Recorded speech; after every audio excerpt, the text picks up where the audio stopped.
সেই বাংলার স্বামী বিবেকানন্দ সারা বিশ্বের কাছে শিকাগোতে দিয়ে ভাষণ দিয়ে এসেছেন, হিন্দু ধর্ম প্রচার করে এসেছেন। আমি তাকে ছেড়ে দিয়ে ওই গুজরাটি মারোয়াড়ি ওদের কাছ থেকে হিন্দুত্ব শিখবো।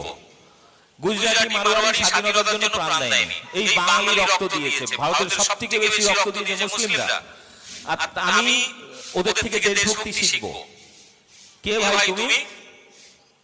আজকে পশ্চিমবাংলায় কিছু গোমূত্র গোবরখোর হয়েছে, তারা ওদের দেখাতে হিন্দিতে জয় শ্রীরাম লিখছে, ঝান্ডা নিয়ে দৌড়াচ্ছে। আচ্ছা, আমি রাম নিয়ে বলতে গিয়ে আমি বলছি, বাংলাতে দেখবেন রাম নিয়ে অনেকগুলো শব্দ আছে। এই শব্দগুলো কেন, এর ইতিহাসটা একটু খোঁজার চেষ্টা করুন তো। রাম পাঠা, রাম ছাগল, এই শব্দগুলো কেন, গালাগালি হিসেবে কেন ব্যবহার করা হয় বাংলায়, তা জানেন?